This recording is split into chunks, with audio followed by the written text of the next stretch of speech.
Indiana fans, the Hoosiers have strung together 5 straight dubs.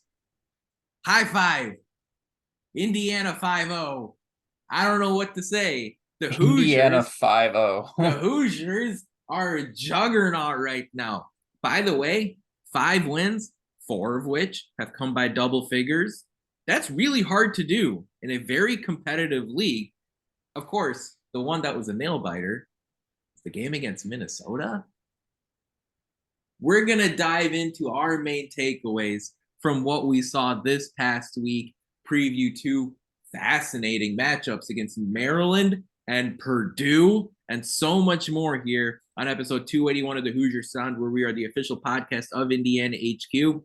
Our mission and goal is simple. We want to bring in-depth analysis and coverage for IU sports to as many fans as possible across a multitude of modern platforms. We are recording this edition of the Hoosier Sound on Monday, January 30th, 2023, where I am your host, Nithin Krishnan. Here with me tonight is my normal co-host, Matt Lukens. Matt, we've reached the end of January. Indiana has one more game before the end of this month. But after starting 2023 with 3 disgusting losses, Indiana's put together 5 straight victories. You watched every second of IU's win at Minnesota, every second of Indiana's win against Ohio State. What are your conclusions? What are your key storylines coming out of what you saw this past week? Look, I keep alluding to this. I alluded to this last podcast, but I said about 2 or 3 podcasts ago, like, look, Indiana's just got like right after the Wisconsin game, I think Indiana's just got to keep afloat. Kind of got to go 1-1 conference. I think I'm going to keep saying that as like almost an anti-jinx at this point because they've been 5-0 since I said that. And I kind of said like the winning the conference dream is out of Reach. out of sight, out of reach. But my God, I think it still is. I it's think it still is. But look, I will do my best in this podcast to convince you that it's actually not out of reach quite yet. Not yet. I mean, it's the statistical probability is still there. So look, Purdue could drop games here, and I think they will, by the way, as the season progresses. Maybe even one this week. But IU's got to win a ton of games. Like they got a tough game against Maryland on the road against a Maryland team that plays better at home than they do on the road. Yeah, they protect their home court. I will talk about Maryland's all of Maryland's positives and negatives. There's some stuff and there's some strong similarities for me between the Ohio State team that Indiana just absolutely manhandled at home and this Maryland team. And we'll talk a little bit more about why IU ends up struggling on the road. It's not just college basketball on the road. Winning on the road is tough. It's more about I think IU's makeup as a team is a tough traveling performance, right? I just think that it's hard for this team to replicate the performances they do at home or even on a neutral court away from home and in hostile environments in an arena or area where you might not get the calls that you want, right? So again, IU, good week. They look great. Trace Jackson Davis looks every bit as advertised going into this year. I think Easier kind of hit it on the head when talking about the Minnesota game. After the game, he says, if you can name 25 people in this draft class that are better than Trace Jackson Davis, you kiss my ass. I look, YouTube, that's just a quote. But it's he's right. I think as pure basketball players go, Trace is one of the best in college right now. He might even be one of the best in this draft class for the NBA. It's just personally, he doesn't fit the NBA mold. There's a whole other different discussion about that and why he won't get picked as high as he does. I had some people ask me if Trace comes back for a 5th year, and I was like, I mean, I hope so. I don't know. I would love that. And I think now more than ever, there's actually a legitimate chance that happens because of NIL. There is something that will want to bring him back, and there is a reason for that. But I think after this year, the run that they've been going on, if they continue to kind of do this and hopefully have some success in March, I think he's done everything he's done and he could possibly do at IU in the 4 years he's been here. And we just give him a nice pat on the back and say, see ya, goat. And like that's it, right? Like one of the best players to ever grace the program. But that is a tangent aside. Look, I use playing very well. Jalen Hood-Schifino is actually peaking right now. I think he's playing his best basketball. You know, not only just last game, but I thought even in games where he's not shooting, now he's having great performances. We might be adding back Xavier Johnson soon, as he alluded to on social media. Race Thompson's getting back into the form, even though I think last game he was absolutely terrible. Offensively, he did some good things defensively. It wasn't overall bad game, but he still wasn't his best game in a Hoosier uniform. It's fine. Indiana got the dub. It's whatever. Look, and these were 2 games this past week. This will be the last thing I'll say on the rant so that Nithin gets a chance to actually speak on his own podcast. But the 2 games this week were actually, well, the first one was an absolute must win. Indiana did that in the most disgusting fashion I've ever seen. But, you know, it's fine. Okay. You win that game. It's whatever. I mean, like you can't lose to Minnesota. Like you just can't. No, and to be fair to Indiana, it was on the road to the barn. I'll talk about why Indiana struggles in a bit about that when we get to Maryland. But still, that's no excuse. Indiana is miles ahead of Minnesota, even if they're hitting shots like they were.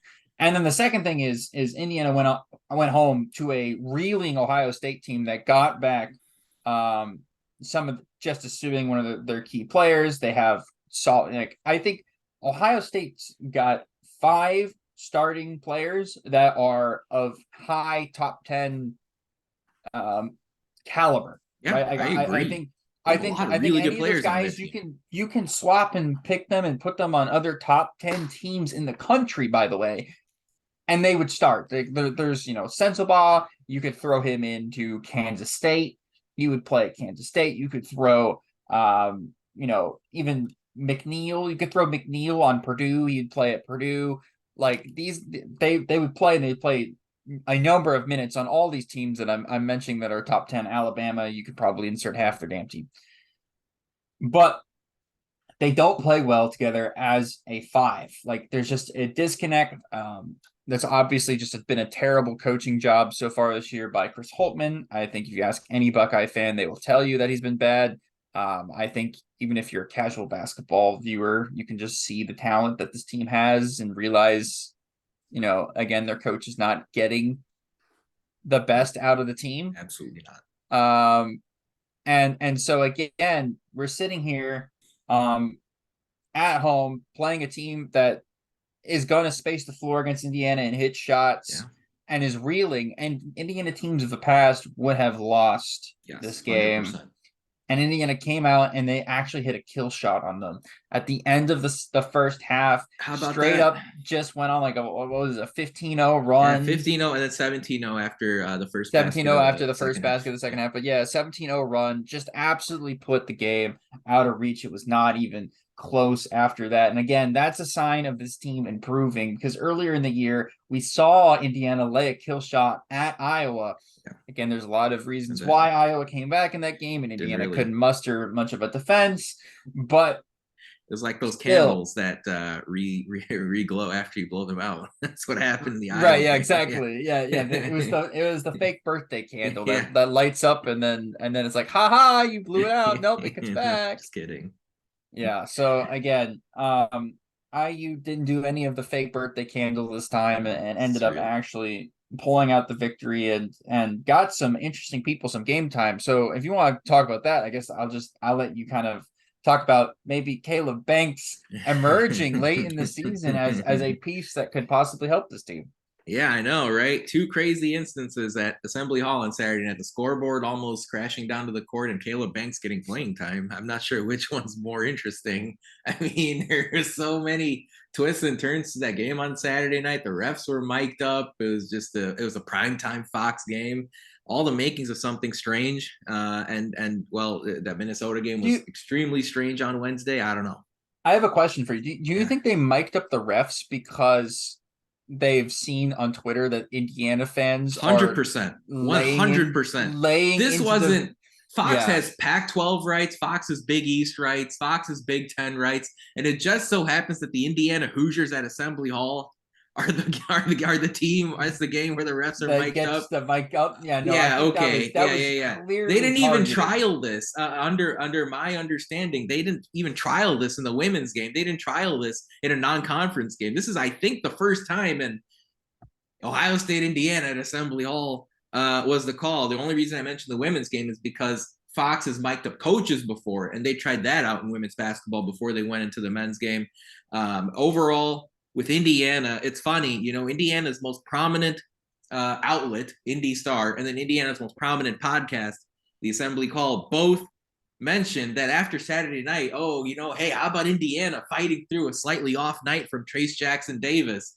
And then I remembered watching every second of those 40 minutes, and I remember TJD going for 18 points, 10 rebounds, 6 assists, 2 blocks, a steal, and controlling the game on both ends of the court. And I sit here and I say, okay, guys, let's not shoot too high as far as TJD is concerned. He's been absolutely sensational. The NBA draft conversation is going to be very interesting. I would be jealous of a team like the Celtics or the Warriors or a team that makes a run to the NBA Finals. Add Trace Jackson Davis to their roster. You don't think he's going to find a little bit more success when you consider the fact there'll be so much less pressure off his shoulders in the NBA. Of course, now you saw with Juwan Morgan, they have the two-way contracts as well. So I'm sure Jackson Davis is eager to get his shot at the next level. But we're going to enjoy him and Jalen Hood-Schifino while they're here, because I don't know if either guy's going to be on this roster next year. Of course, you mentioned Matt Hood-Schifino's improving, but he unleashed that three-point shot against the Buckeyes on Saturday night. If you go back, guys, and if you listen to our podcast from a couple weeks ago when the sky was falling, we said Jackson Davis and Hood-Schifino were the two guys that were delivering. And Matt, you even made a comment that Hood-Schifino has this three-point shot in his arsenal. We're just waiting to see it. And then look what happened. Saturday night, Jalen Hood-Schifino drained 13 threes. Was that the? Oh, 6. Okay. 6 of 9 from downtown. 13. I wasn't sure. Klay Thompson? It felt like, he It was did feel like absolutely 13. lighting it up out there. Never mind the fact he also pitched in 3 assists, a couple steals, solid defensive game. Indiana laid the kill shot. You're absolutely right. And I wasn't sure that was going to happen after seeing the way this team played against Minnesota. Of course, we can probably look back and say, well, you can write that off as just a super weird one, right? Mike Woodson wasn't available. Race Thompson was making his starting lineup return back in his home state. He had injuries on the Minnesota side, so all the fourth or the fifth or the sixth or the seventh scholarship guys on their team, good enough to play at Minnesota, they knew that was going to be a really major opportunity for them to step up. Even saw a walk-on Will Ramberg hitting a couple shots for the Gophers in that game. Really fired up, really passionate about getting that extra playing time. And, Jackson Davis and Miller Kopp made clutch plays at the end. I thought there were about 6 or 7 guys you can pick out from this past week as far as guys that really stepped up for Indiana, which is amazing. That's exactly what you want to see, because the conversation we had 1 or 2 weeks ago was that Indiana wasn't getting enough from their complementary pieces, and Malik Renew was awesome. Absolutely awesome this past week. Double digits in both games after not reaching that mark since way back in December. Miller Kopp, praise the Lord. I mean, this is exactly the kind of impact he can make on your team when he takes at least 5 shots. I'm not asking him to turn into Klay Thompson. What I am asking him to do is take more than the 2 or 3 shots he was taking when he was an utter non-factor earlier in January. 8 attempts against Minnesota, 5 against Ohio State, and you can see how that affects opposing defenses. Ohio State all of a sudden had to adjust for Miller Kopp taking a few more field goal attempts. And in both the Minnesota game and in the Ohio State game, you saw Miller Kopp with a little bit of a pump fake. You step into a floater, step into a mid-range jumper. You better believe that Kevin Willard and Matt Painter will be paying attention to that this week and have something else, another seed planted in their mind. I thought Miller Kopp, I've been critical. I thought he stepped up this week. Take more shots. On offense, on defense, however, But that's he's going to be there, like, and so that's my yeah. point, right? When that's there, that I don't know. I mean, it's going to be, hey, if he improves on that side of the court, I'll be the first one throwing a My parade. But if he's going to play 30 minutes, take the shots because that is his elite skill that he brings to the table. Yeah, and he's not. But again, he's not even shooting lights out from three. In my opinion, like I think there's another level that he can go. We saw it earlier this year, in the big games. Running in Rutgers, Arizona, transition, Nebraska. Rutgers, Arizona, Nebraska. I mean, even before that, I think UNC and Xavier were some of his better games where he's just running in transition and getting those 3-point looks. It just creates another dynamic that teams have to really worry about Exactly. And um it's in it's not the transition. it's not the NBA, right? Like I'm not asking, I'm not asking everyone to take the most perfect shot available on the court. Miller Kopp, when you're on the court, shoot the basketball. Look, a lot of college basketball players they take bad shots. Don't hesitate. I mean, I understand the spatial piece of it. I don't care. I don't want Miller Kopp's benefit on this team to just be spacing the floor. I want it to be making jump shots. I want it to be throwing down slam dunks like he did against Michigan State. I want it to be diving on the floor for loose balls, and you saw that. Now, what's interesting is the player that we've mentioned once before that I don't think we expected to talk about all that much today is Caleb Banks. And I think Yep. Caleb Banks has added a little wrinkle to the story right now. If Jordan Geronimo's injury is a little bit more extended, we haven't heard official word from Indiana as far as Geronimo. He aggravated something, I guess, in the Minnesota game, and that was what the school's release was prior to tip off on Saturday night against Ohio State. But then the door opened. And usually we've seen the door open, and it's usually more Race Thompson. Maybe it's Logan Duncombe getting a little bit of a chance. Maybe Indiana goes to a little more small ball. Maybe it's more Malik Renew. Not Saturday night. Caleb Banks stepped in, 5 points, 7 rebounds, looked like someone who had his head on his shoulders. He distributed an assist as well, was effective on both ends of the court. 7 rebounds, Matt, in 12 minutes. I don't know. Is that just one game and back to the bench for Caleb Banks, or is there something more to this between now and March Madness? Look, I do think there's something more to this, and I think there's something more to this if you're talking about what you're projecting freshmen to do. I think there was a quote that Ant Wright brought up to me before, and I forget who said it. So my bad if I don't remember whose actual quote's from, but it's like freshmen come into college and think that, hey, I can score, I'll play. When in fact they find out very quickly it's, hey, if I can defend, I'll play. And I think Caleb Banks found that out probably at some point in the last couple of weeks. And that's why he's playing now, because he's showing in practice clearly that he defends and he has the mind to defend and he wants to defend. And players that can do that are going to get absolute playing time, guaranteed playing time, because you need guys to give you minutes on defense, especially in this Indiana team where you have a guy like Tamar Bates, whose specialty is not exactly defending. You have a guy like Miller Kopp, whose specialty is not exactly defending on those wing positions, and you've struggled with teams that have good shooting wings. Like, for instance, you go look at that Minnesota game. Who scored the points for Minnesota?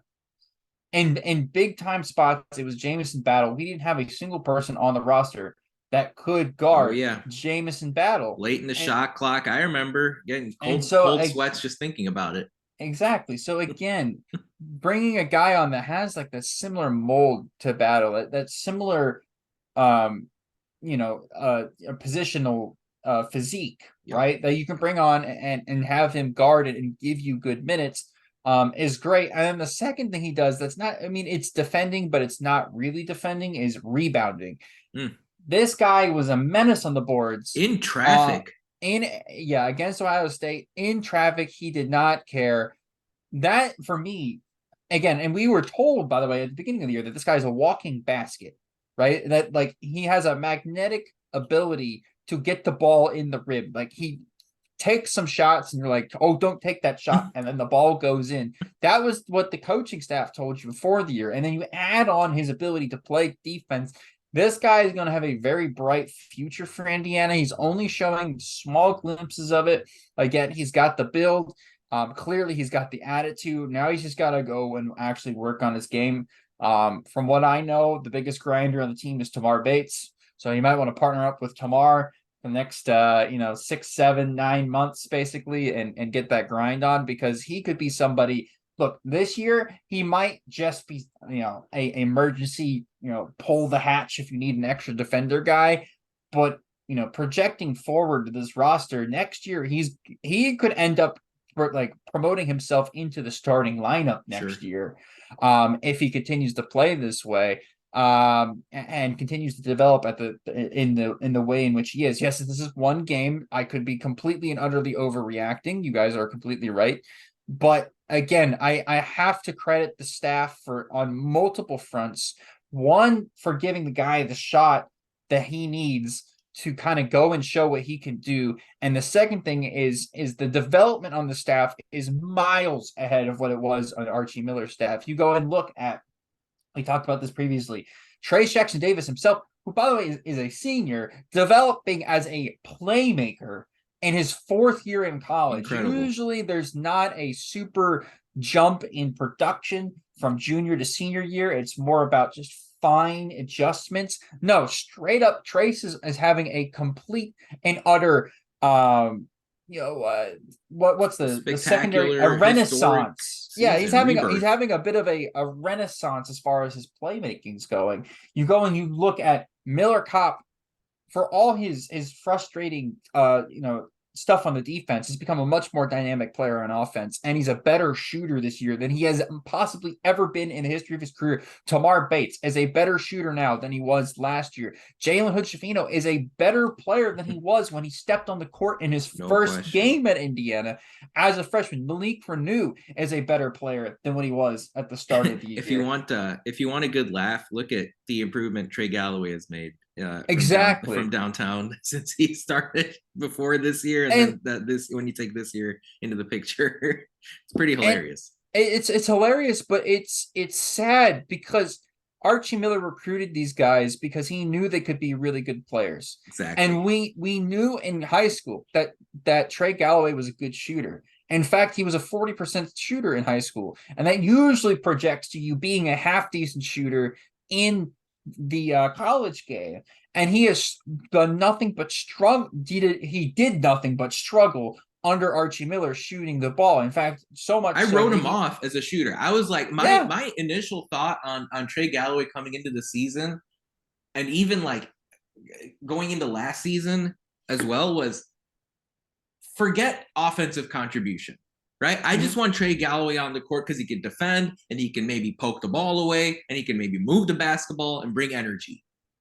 That I totally dismissed any chance of him being an offensive producer. Yeah. And now look where he is. Yeah, exactly. So you can go up and down the roster. Geronimo's better as a shooter this year. And all around, I think he's a better player. Only one who's not a better shooter is Trace. Actually, yeah, but again, Trace is taking more shots, so with shots comes a reducement in production, not production, but efficiency, right? Again, you take more shots, there's more chance to miss shots.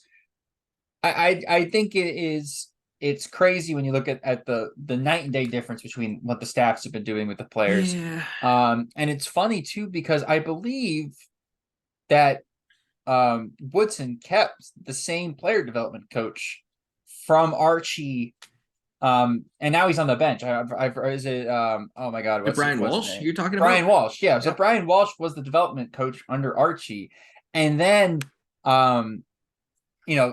got promoted to assistant coach, but he's still doing player development stuff for the team. So again, now you're kind of seeing the payoff of having a coach that is an NBA guy and knows what guys need to do to develop and has worked with developing young players his entire career. Having another guy on the roster and on the coaching staff that has worked with the guys for multiple years before he got there. You're now kind of seeing this payoff.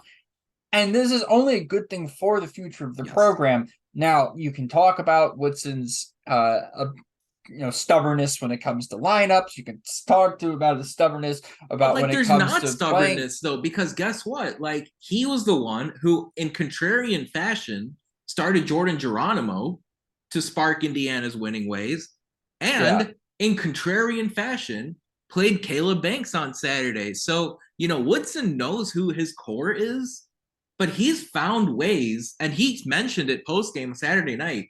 This Caleb Banks call was his call. And I think there was actually some disagreement, it seems, from the assistants on the bench. And Woodson made it clear, his staff is probably upset at him for playing Caleb Banks as much as he did. But Woodson said Banks was in tune during shoot around, in tune during practice, and deserved a shot. And I don't know, like the narrative that Woodson is stuck with his ways, he's done a few things now that make me think it's different. And I don't know. As I think about Caleb Banks, Matt, you mentioned you may be overreacting as far as down the road, but do you think, based on what you saw today, based on what you saw on Saturday night, Indiana should once again carve out 12 minutes for Caleb Banks against Maryland and Purdue this week? Does he deserve a chance to prove in that 12 to 15 minute spurt he can help give this team an extra boost? Because IU won by 16 on Saturday night, and they weren't supposed to, and Banks was a big part of that.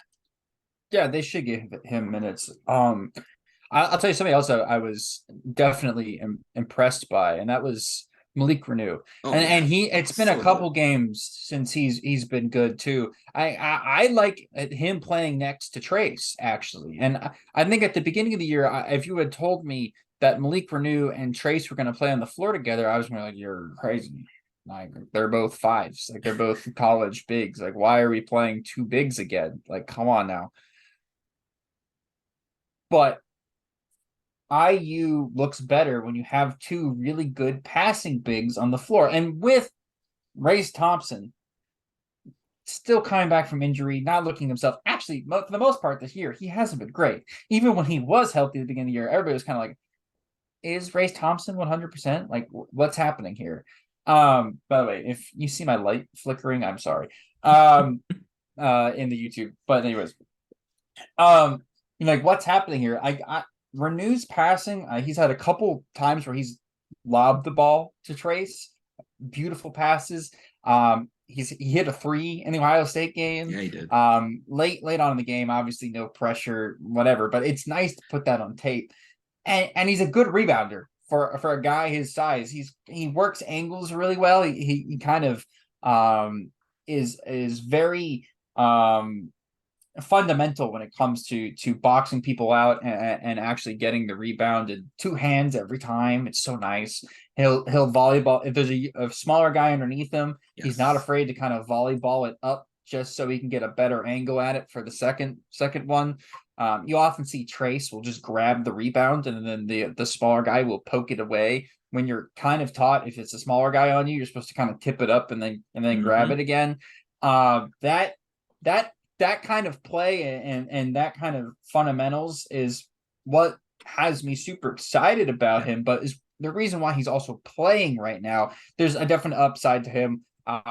Playing next year, he'll probably be Indiana's best player on the roster next year. And you're looking at a sizable jump in production from freshman year to sophomore year. In fact, I would put him as a possible Big Ten all first team guy next year, as far as how many shots he's going to make and hopefully a jump in development going into next year. Yeah. But again, you have that guy right now as your third big. Exactly. Like that's your third guy. And this is not even adding in the fact that you have Duncan off the bench. So again, we've talked about how deep this roster was. And again, that's why it was so frustrating when the team was not playing well, mostly because Trace was injured, but also because you're missing two extremely important seniors. In that stretch where they were losing games, like we're like, oh my God, this team is never going to find it. They found it, right? And that's credit to the staff. And I know you said you're nervous that Indiana's going to go 0-2 and back to the craziness. I'm not sure that this team isn't going to go 2-0 this week. Oh man! Again, I'm not sure. Again, I would say the odds that they go 2-0 is a lot higher. Really? The odds that they go 0-2 this week. Mostly because if this was Purdue away, I would have a different opinion. But Purdue at home in Assembly Hall, it's a different monster. Okay, it's a whole Oh different man. demon for Purdue to come in into Assembly Hall and actually win a game, especially on the back of how they performed last year, when I think they had a better individual team and probably the best Purdue team I've ever seen come into Assembly Hall last year and got beat by Rob Finney. So again, this is a better Indiana team. This is a better coached Indiana team, and this is going to be a much more prepared Indiana team going into this matchup with Purdue. We'll get to them in a minute, but Yeah. I'm sure you got a bunch of other stuff to say. Yeah. No, we're gonna preview, I should say, Maryland and Purdue. Maryland is going to be a pain in the butt. There's no question about it. This is the worst time you could schedule a road game to Maryland. If I had it my way, I would have flipped the 2 road games personally, where Maryland was last week and Minnesota was this week. But you can't do that. You can't make your own schedule. As unfortunately, Indiana was totally given the short end of the stick by the Big Ten this season, not having to play either Minnesota or Nebraska twice, never mind some of the other weaker teams in this league. But that is neither here nor there. I think this Indiana team passes the basketball as well as any team in the country, frankly. When you think about some of the distribution that you saw out of Trace Jackson Davis on Saturday night, he made, I think, the 2 best passes in his career on Saturday night. The one where he hit Trey Galloway on the back door, and the one Yep. where he ripped a cross-court pass in transition to the corner, leading to a Galloway 3. That was nothing but net. He has turned into a fantastic passer of the basketball. In case you missed it, he's 3rd in the league in assists per game as far as conference-only games are concerned. Only Jalen Pickett and AJ Hoggard have more assists per game in Big Ten play. That's an absolutely unbelievable statistic when you consider that Jackson Davis is 6'9" and has played most of his career as a starting center. We asked all of you, by the way, on our weekly podcast poll, if you could choose one of these guys to get the most minutes this week. And these 3 guys are Race Thompson, who's healthy, ramping up, Jordan Geronimo, who might be a little bit banged up, but obviously gave Indiana a big infusion of energy when he was available, and Caleb Banks, who had 5 points and 7 rebounds in 12 minutes against the Buckeyes. Of those 3 guys, who deserves the most minutes out of that group this week? 56% of you said Jordan Geronimo. If he's available, we want Geronimo to see the court the most out of these 3. My vote is still for Race Thompson. I would like Race Thompson to get the most minutes. I still think Thompson brings an edge to the court. He plays really hard. He made some critical hustle plays in IU's win over Minnesota. Never mind the free throw that helped tie the game. Yeah, he missed the second one that Jackson Davis cleaned up, but that only happens if Race makes the first free throw. You give him credit for that. And I thought Thompson did a lot of other good things on both ends of the court, even if the numbers weren't there necessarily. 21% of you say, look, let's experiment with Caleb Banks this week, which Indiana may have to do if Jordan Geronimo is unavailable and if Race Thompson is suffering any lingering effects from his previous injury. Interesting note, Xavier Johnson, in case you missed it, tweeted an interesting message about an hour ago, around 5:30 Eastern time here on this Monday night, with a soon emoji and a kissing face emoji. And, well, with Johnson returning back home to his DMV roots, College Park, he warmed up a little bit before that Ohio State game on Saturday night, went back into a boot.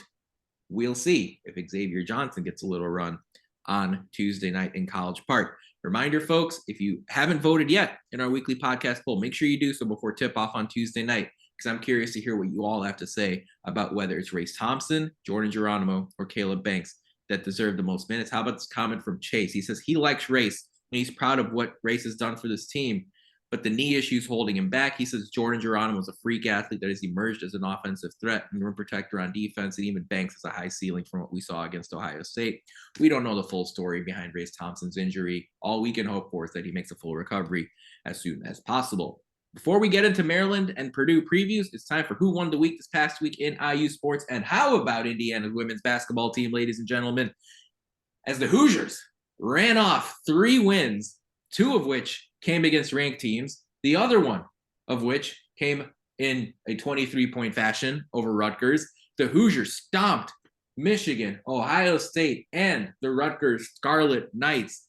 And for their efforts, the Hoosiers We're bumped up 2 spots in the AP Top 25 from 6 to 4. Fourth rank ties the program record. They were 1 measly point behind LSU for third and only 5 measly points behind Stanford for second. If Indiana was able to flip above leapfrog LSU, that would have been a new record for this team.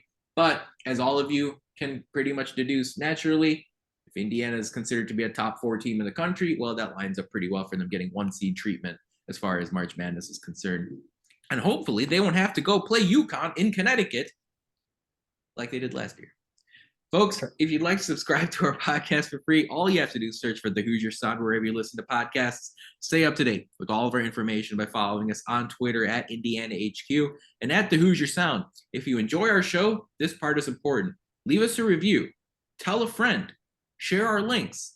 It can be done anonymously or it can be done publicly. It really doesn't matter. Your support really helps us grow this podcast and reach more passionate IU fans such as yourself. We are seeing a little, and by a little, I mean a lot of increased interest in our podcast. Thanks for all of you who have jumped on our boat here recently. We love all of our new listeners, as well as those that are returning. All right, Matt. Indiana, Maryland, Tuesday night, 9 p.m. Eastern, ESPN2. The Hoosiers swept the Terrapins last season, but the Terps are very different this year than they were last year. A number of new faces on their team, including their head coach, Kevin Willard, who came over from Seton Hall. Indiana, according to the sports books, is about a 1-point underdog as of recording this podcast going into this game on Tuesday night with an over-under of 140. So you can do the math here, about a 71-70 final in favor of the Terps. Brian Custer and Robbie Hummel will be on the call for this ESPN2 late night broadcast. The Terps are a bit of a weird team. They're a bit of an unknown as far as the Big Ten is concerned. They're 14-7 on the season, 5-5 in Big Ten play, 32nd in KenPom. They play slow, but when they play at Xfinity Center in College Park, they are quite a juggernaut. They have back-to-back home wins by double digits over Wisconsin and Nebraska at home leading up to this game. So, yeah, that means 3 straight home games here in the middle of the Big Ten schedule. And they've also won 3 games out of 4. All 3 of those victories have come at home. Matt, Maryland is a good team, but this point guard, Jameer Young, who's transferred in from Charlotte, DeMatha High School grad, he's really a sparkling player for the Terps. Who else does Indiana have to watch out for in this game? And talk about Jameer Young a little bit more. He's really dynamic. Yeah, actually, it's funny because you bring up Jameer Young because I was doing a podcast / space with Ant Wright at the beginning of the year. He's the Michigan podcaster, so the guy I do my other podcast with. And Hunter Dickinson just happened to jump in our Twitter space. And so I was talking with Hunter Dickinson for a bit, and we're like, who do you think around the Big Ten is like kind of underrated? And again, Hunter's a DMV guy. He grew up, I think he played at DeMatha. I might be wrong, but he played in the metro DMV metro area. And he said, "Oh, that Jameer Young guy's good." He's like, Jameer Young's a nice player. He's like, Willard and Maryland will be a tough team in the Big Ten. And yeah, they, I think Connor learned that in first person when Michigan went to Maryland and lost. So again, Indiana, take that lesson. Look, Maryland and Jameer Young play much better at home than they do on the road. Surprise. It's college basketball. That's what they do. But it's actually, they have a significant increase in their 3-point percentage. I believe their 3-point percentage sits at about 31. It's like 30.5 or 31 Yep, exactly. For the season. At home, it's closer to 35. So again, it's a 5% difference between home and then obviously their normal average. So that is something to keep up with and keep in mind. There are 5 players on this team that you need to really keep an eye out for, and they actually play a majority of the minutes. That's Jameer Young, their star point guard, who leads the team in points, assists, and steals. Dante Scott, who's been there, I feel like for 10 years now. He's kind of do everything forward. He can shoot the 3. He leads the team in blocks. I believe he's second in rebounds by a very insignificant margin. He just does everything. He's kind of like their Race Thompson. Hakeem Hart is another guard that you'll see a lot of. Again, he's probably their best and most consistent 3-point shooter as far as amount of attempts per makes goes. Julian Reese is their very promising Young big guy. He's a sophomore from the DMV area. He's reminds me a little bit of Trace in the way that he plays. He's a bit of a tweener. He's got long arms, and can do a lot of different things. Yeah, he's 6'9", is the same size as Trace. And then Don Carey is their fifth guy, and he's kind of their small forward as it is. I think they play like three guards, but he's kind of their third guard. He's more of a combo. He's a transfer from Georgetown. He's a guy that is a huge boom or bust potential. He'll either have like 25 points in a game or he'll have like 6. He's averaging only about 8 or 9 points per game. So again, he's somebody to look out for. The trends on offense for Maryland are they shooting the ball well? If that's A, yes, you're in for a long game. B, is Don Carey popping off? Because if Don Carey's popping off, I don't think they've lost a game where Don Carey has scored over 15 points. You can probably check me on that. But again, Maryland is a different team when they have that third guy and a go-to wing scorer. Dante Scott's not that guy. You know, he's Mr. Consistent, but he reminds me a lot of Race Thompson almost, with the ability to shoot the three. But when Don Carey actually goes off and is hitting shots, he's somebody that is, you know, a person to look out for. And it tends to be that Indiana likes to play these games where they let the guy who wants to hit shots. And so, you know, you go back to the Minnesota game where James Battle just started lighting up the scoreboard. I'm fully expecting Don Carey to shoot the lights out in this game. It's just a matter of which Trace Jackson Davis shows up on tomorrow night. Because if we get the Trace that we had against Minnesota, I think this is an easy Indiana victory. If we get the Trace, who was still, by the way, fantastic against Ohio State, Yes. and is missing some bunnies, and does look a little bit different than, you know, when he dropped 30 at Minnesota. If we get that Trace, it's going to be a lot harder game. But again, this team relies on Trace to set the tone. If he comes out and is hitting shots, and somebody is hitting shots. So, for instance, in the Ohio State game, it was Jalen Hood-Schifino keeping us in the game. I think he had like 17 of the first 20-something points for Indiana, and was lighting up the scoreboard that way. If somebody can go out there and kind of do a solo carry act to kind of keep Indiana and get them kind of into the mid game, that's where Indiana can kind of land that kill shot that you kind of saw against Ohio State, and you'll probably see against Maryland. I have Indiana winning this game 65-60, and continuing the streak where Indiana wins games that are below 80 points. So again, Indiana's got to keep them from scoring. They got to come out with that defensive attitude, and then things will fall into place as the game goes on. I'm not afraid about this team missing shots in College Park. Though, however, College Park's crowd will be up for this game. Maryland is a tougher environment that people understand, which is, I think, a good thing for this Indiana team to finally get over the hump and win in a good environment. You know, they haven't won away from home since Xavier, I believe. No, they were the Illinois game, the Minnesota game. Okay, but they haven't proven to everybody else that they can be consistent on the road, and this is a game that they can show that they've won 3 games on the road in the Big Ten on the trot. So quad one win there for the taking, and it would be a quad 1 win. So I think Indiana wins this game. I think you have a different idea about this game than I do, so. And I'm curious to kind of hear what your thoughts are. Yeah, I do have it close. For reference, folks, KenPom has it 72-70 in favor of Maryland on Tuesday night. I think the crowd is going to play a major role in this game. You consider the fact that Indiana's coming off a real high with Assembly Hall really supporting them on Saturday night. It was a truly fantastic crowd. Honestly, I think an unsung hero for IU this season has been the student section returning after winter break. You've seen really great crowds for the Michigan State and Ohio State games specifically that I thought were magnificent. Now that sort of all the students are back in full force, and again, you can't really paint with the broad brush. Michigan State is a Sunday day game. Ohio State primetime Saturday night. neither opponent was really a big blockbuster opponent coming into Assembly Hall, like will be the case on Saturday. So I think the students have made a major difference helping Indiana's cause. And similarly, I think the students have made a big difference helping Maryland's cause. Because after the Terps lost at home to UCLA, and it looked like Kevin Willard was going to be under some pressure here in year one, and he's turned that around very quickly. Now, again, Maryland hasn't exactly beaten Murderers Row at Xfinity Center, and you could probably make a strong argument Indiana's the best team they faced here since the new year began.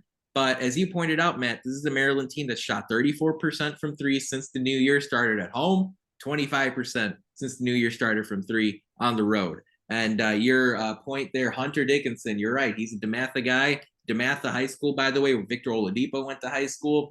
It's, I think, literally 5 minutes driving from College Park, from the Xfinity Center. For I'm not even sure Bloomington South is as close to Assembly Hall as DeMatha High School is. No, I've been told it's 2 stoplights away. So yeah, for something instance, like that. I went last year. I didn't go by DeMatha, but there you go. It's from campus at IU. It would be like driving from campus straight down Kirkwood and what's the steak place that everybody loves that I have actually never been to? It's gonna be tough. Oh yeah, you're a vegetarian. It'd be like where the tap is. You know the tap on the square? Yeah. That's where DeMatha High School is. That's how close. It's actually quicker to walk from Maryland to DeMatha High School than it is to drive because DC traffic and there's 2 stoplights. It's quicker to walk. So again, he basically grew up on Maryland's campus. Basically grew up there. And Jameer Young, much like many of the previous DeMatha guys, like Hunter Dickinson or Victor Oladipo, didn't go play for Mark Turgeon at Maryland. And finally, with Kevin Willard as the new coach, there seemed to be a convincing pitch to get Young, who again who was at Charlotte, come and play for the Maryland Terrapins. If you ask me, I think this is a matchup of the 2 best point guards in the Big Ten. I think it's going to be Jameer Young versus Jalen Hood-Schifino. Xavier Johnson's just NA because, we haven't seen him play all that much this year, especially after that Kansas game. We'll see if Xavier Johnson plays with the environment and with the way Maryland's playing at home and with Purdue on the horizon and with the way the Terps really get after you with a competent head coach like Kevin Willard. I'm very nervous about this game. And again, I think it's going to be close, but the problem is when you play a close game, Maryland is really good at shooting free throws. They're at 76% this season. They're very comfortable making those big free throws late in games. I'm not sure how great Indiana is there, except if you put Miller Kopp up there or Tamar Bates up there. Meanwhile, I'm unsure what I'm going to get out of Tamar Bates. I'm unsure what Indiana's minute distribution is going to be like if they try to fold Xavier Johnson back into things. Long term, I'm very comfortable with where Indiana is, but this game, I'm very nervous about seeing how the Hoosiers do. Now, 2 things I think can help Indiana out. First, Trace Jackson Davis goes nuclear. I think that's a very legitimate possibility in this game. Dante Scott is going to be one of a few guys. Patrick Emilian, I'm not sure exactly how they slow him down. They would have to aggressively double, and you hope Indiana would have practiced that now for a few weeks to make sure they get the most efficient offense in that scenario. The other hand, the other way Indiana wins this game, if you ask me, is the Hoosiers. I know it's going to upset some of you, but the Hoosiers deploying the zone while Maryland has the basketball. And it's a Maryland team that, again, they're 30% from 3 overall on the season, and they take a lot of them. I think you roll the dice and you say, shoot the ball over us. Now, I know it's going to upset some. You're like, gosh, come on. You're telling us to play zone defense against Maryland? Come on. We can line up man-to-man against them. But I think also playing a zone defense might save Indiana's legs just a little bit over the course of 40 minutes. I'm curious to see how it all plays out. The Terps are somewhat deep as well. They're as healthy as they've been in a long time. I have this one lower scoring as well. I would take the under 140 or so. I have this one 67-65 in favor of Maryland. I think it's going to be close. I think it's going to be tight.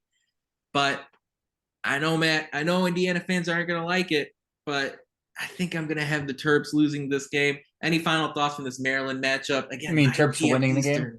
9 p.m. Eastern. Yeah, that's what I meant. But, it's going to be tough, Matt. I don't know. It'll be tough. It's a road game in the Big Ten. They're always hard. regardless of where you're playing or what teams like. I would just like to point out that in the games Indiana struggled has been against good defensive teams. I don't think Maryland is exactly the best defensive team Indiana's Well, played. Indiana's only lost one game this year where they've given up less than 80. So you think about it, the Iowa game, high flying, Arizona, high flying, Kansas, high flying. The one low scoring game we lost against Rutgers. And I don't know. I don't think Maryland is the same as Rutgers is. So Right. So again, I think it can Maryland keep up with Trace Jackson Davis. I don't think they can. You have other ideas, yeah, which that's is fine. It's very fair. And it makes the podcast fun. But yeah, we move on to the next game, which is Purdue. Here we go. Here we go. Purdue comes to Assembly Hall Saturday. We're going to talk about that in just a sec. By the way, I had Ohio State beating Indiana on Saturday night. So, I also, but hey, look, I had Indiana going to Penn State and winning. So let's not paint me as negative or anything. All right. Look, I just think maybe Negative what goes Nancy. up must come down a little. That's what I'm saying. It's It's gonna be a tough game. If Indiana wins, I'll be the happiest person on the planet. In 6-game winning streak in this league, would be absolutely spectacular with 3 of those coming on the road. Then, before we get to Purdue, time for a social media shout out. We'll make this one pretty quick. Remember, folks, with the college football regular season and playoff wrapping up, and with the NFL draft around the corner, a number of Hoosiers going through the all-star game process right now. You're seeing Cam Jones get Senior Bowl love, Luke Haggard, Jalen Williams. I know Indiana hasn't won too many games on the field recently in the last couple of years, but this is the kind of stuff that can really help your program if players make a splash in these games and get drafted, and even if they're undrafted, make big plays on their team over the course of the NFL season next year. I actually think Cam Jones is going to make a major difference on an NFL team sooner than later. I'm very excited to see him play in the NFL as sort of a pass rushing outside linebacker. Make sure you head over to social media and pay attention to all the news coming out of the Senior Bowl, the Shrine Game, Luke Haggard, Cam Jones, Jalen Williams, a number of others as well. Because, hey, look, in April, the NFL draft, you may just hear a few of these names called. Indiana looking to keep that streak going of players drafted in April, one of the longest streaks they've had in a long time. Folks, a reminder, where you can find us on social media is Indiana HQ or the Hoosier Sound on Twitter, Facebook, and YouTube. The presence is growing. Make sure you jump on. We're going to be your one-stop shop here between now and the end of time. Matt, on Instagram, we're not Indiana HQ, but what are we? Indiana.HQ. Exactly. We've added a few more followers there over the course of the last week. Make sure you give us a follow if you have not already. Like, share our stuff. We really appreciate it. Matt, the number 1 team in the land comes to town on Saturday. The unanimous number 1 in today's AP Top 25. Purdue 21-1, 10-1 in the Big Ten, 8 straight victories. They play Penn State on Wednesday at Mackey Arena before they come to Assembly Hall Saturday afternoon, 4 p.m. Eastern, ESPN for your TV assignment there. Purdue, number 1 in the poll, but 4th in KenPom, 4th offensively, 17th on defense. They play about a 9-man rotation, but you can't go any further without talking about Zach Edey, who almost certainly will be the National Player of the Year. I think the Big Ten Player of the Year is an interesting conversation, but Edey absolutely beasting on the season. Now, Purdue's not flawless, but if you ask me, Matt, they're the best team in the country. How do you break this game down? Where are the advantages for Indiana as they try to pull off an upset? Although, to be fair, they're only going to be about 2-point underdogs for this game as well. Yeah, this is an interesting game because Indiana, on paper, you would think, doesn't match up well against this Purdue team. But in fact, I am here to tell you that Purdue has a lot of weaknesses that Indiana can exploit. What? And yes, I know this is crazy. So let's run down what Purdue does well. Well, it starts and ends basically with Zach Edey, like everything does at Purdue. Every possession better be in Zach Edey's hands. He better touch the ball. Every defensive possession ends with a Zach Edey either blocking it or getting the rebound. Okay, he's averaging 22 points, 13 rebounds, and almost 2.5 blocks per game on 60% from the floor and 72% from the field goal or from the free throw line. It's just impeccable. It's otherworldly. It's impeccable. Again, and that's in 31 minutes of play. And 40 minutes of play, I think he's averaging closer to like 30, 15, and like 3.5, which is just it or 3. Like It's my stupid. player mode in 2K. That's what it is. Exactly. Yeah. Again, his minutes have gone up. I think he averaged about 22 minutes last year for Purdue. It's almost gone up 10. He's almost at 32. This was a guy that I didn't think could be on the floor all that much. They're a pretty deep team. Fletcher Lawyer, freshman guard, averaged about 12. Braden Smith, closer to 10 as a freshman. Both of them are killers. I was mad that Purdue got Braden Smith because I wanted Indiana to go after him hard. It's fine. Caleb First, Brandon Newman, Trey Kaufman, Wren, Mason Gillis, all of those guys former IU targets as well. I remember Trey Kaufman Wren was Indiana Purdue Final 2.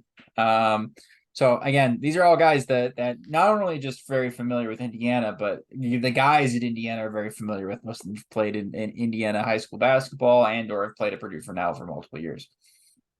I would say the best way to get into Purdue is with guard play. That's how you beat Purdue. You go and look at the teams that have played Purdue. You play them physical, and you out-tough them, and you have some killer guards. And this is one of those games we alluded to the Xavier Johnson tweet. He's coming back soon.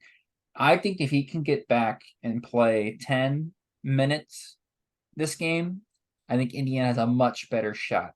Again, because his ability to get under the skin and disrupt the passing lanes and the entry passes and players' rhythm. Like I don't people don't quite understand how important it is for a guard to get up in the face of the other player and make him actually fear playing against you. Because all of a sudden, yeah, if you make him uncomfortable, especially freshmen on the road in an extremely hostile environment, you'll start seeing some funky stuff happen.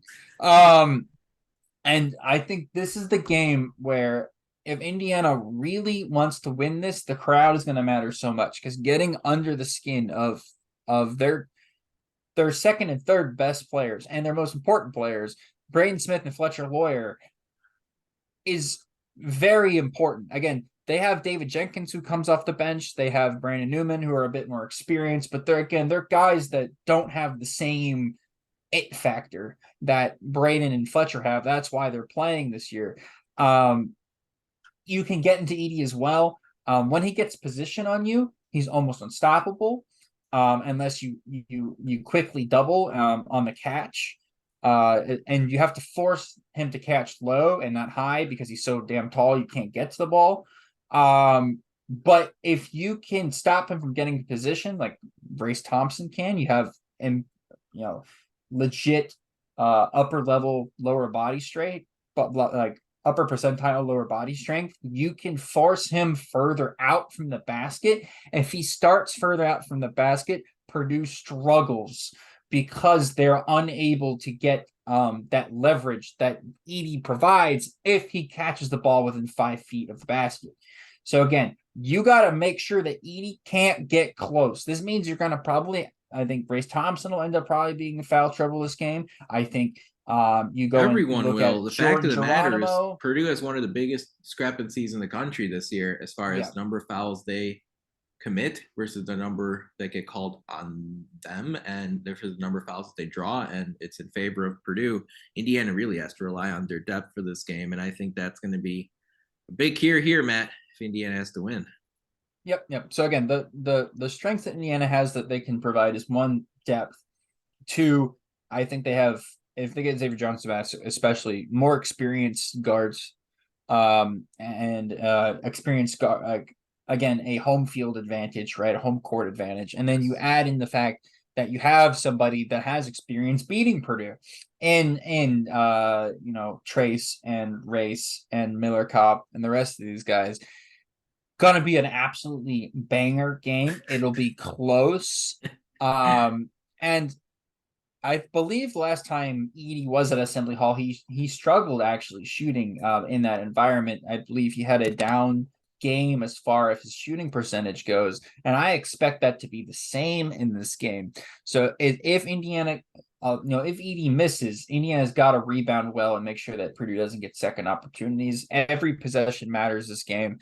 for Indiana. You can't dig yourself in a hole because Purdue just rides teams out from ahead. It is hard to get multiple stops against this Purdue team. So again, you got to come out the gate swinging.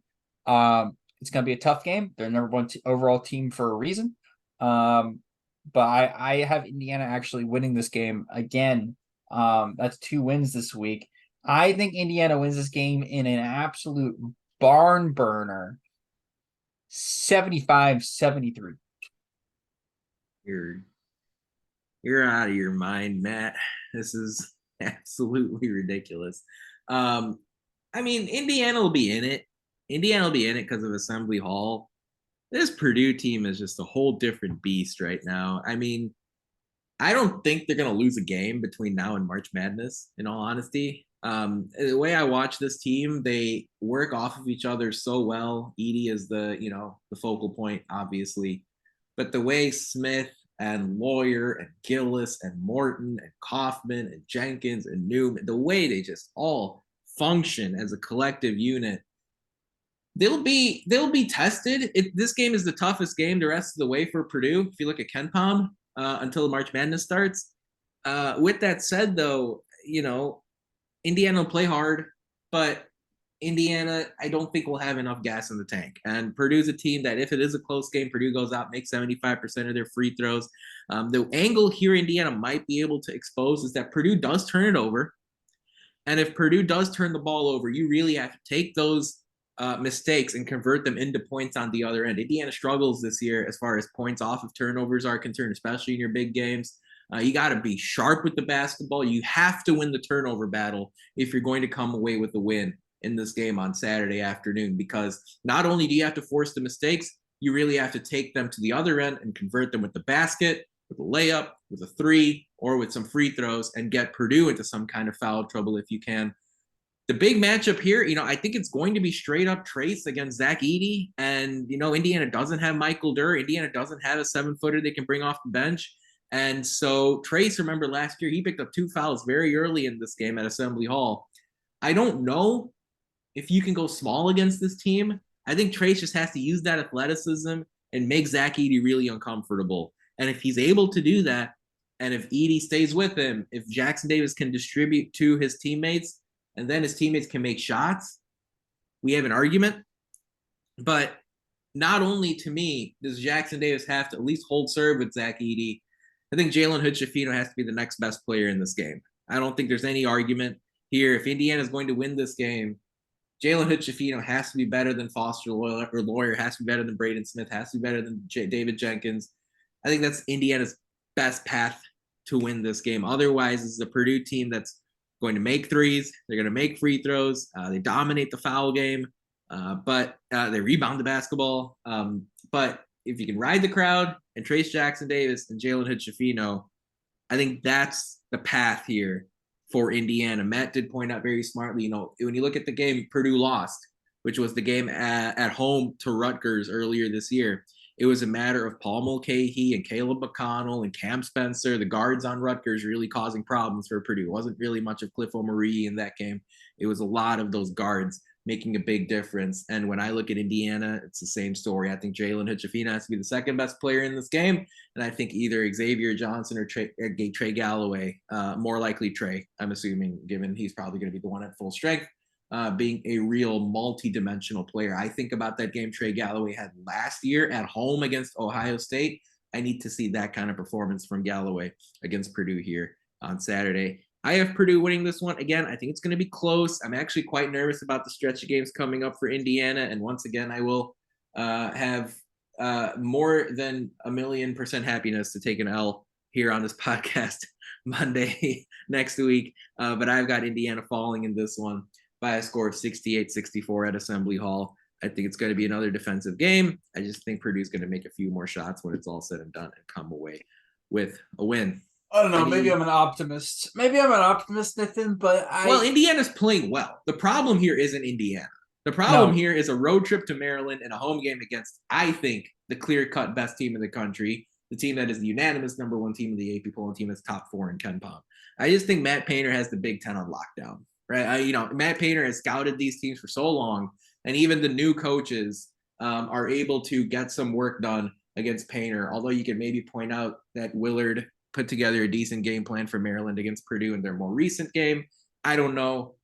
I sit here and say, look, Indiana is going to fight and play hard and bring that edge to the table. But Purdue is a completely different beast here. If you mess around, you will get wrecked. These next 8, yeah, I know. These next 8 games in a row are tough. Like they are at Maryland, home against Purdue and Rutgers, who both teams are just going to be so amped up to play you. Then at Michigan, at Northwestern. Like at Michigan's probably the easiest game Indiana has. That's at Michigan. At Northwestern, who's looks really good. And I'm sure Indiana will be up for playing since they beat them at, came in and beat Indiana at Assembly Hall earlier this year when they were kind of reeling. Well, Indiana better be up to play all of these games, right? That can't be part of the conversation anymore. No, but I mean, like, there'll be some extra juice there, you think so? right? All yeah, right. against Northwestern. Right. Illinois at home, which actually might be the most winnable game. Is it crazy? It's crazy. Yeah. And then at Michigan State, at Purdue. That's the next 8 games. So you have 2 games against Purdue. You have a game at Michigan State. You have at Northwestern. You have at Michigan. You have Rutgers at home and at Maryland. Like in the next 8 games, you have 4 away games, and then 5 away games, sorry, and 3 home games. And the 3 home games are against Purdue, Rutgers, and Illinois, which might be the 3 of the other best teams in the conference. Tough. That is tough stretch. Yeah. So again, well, we'll go full circle in this podcast. Yeah. Back and we'll wrap it up here, Matt. Your final thoughts here tonight. Yeah, final thoughts. We'll go full circle. 1-1 in the conference this week. Is fine. I'll be perfectly happy. I'll be very happy, and in fact, for the next month, I'll be happy if the Hoosiers end up going about 500 in the conference. Tough schedule. It's just impossible to ask the team to go out there and win every game. I know they're chasing a Big Ten title. I know I even alluded to the fact that Indiana could possibly win a Big Ten title. It would have to start with this week. Indiana would have to win 2 games this week that Nithin thinks they can't win, and that they won't win. And they're going to have to beat the number 1 overall team, first unanimous number 1 overall team of the year at home in a packed, crazy environment in Assembly Hall. Can they do it? We'll see. A lot of things are pointing towards this team actually growing as the year goes on, but this is going to be a rough stretch for the Hoosiers here coming up. You're just going to have to stick. You guys are going to have to buckle in. You're going to have to sit up in your seats and hold on and make sure you are more than 64 inches tall so that you can ride the ride, because it's going to be a roller coaster from here on out.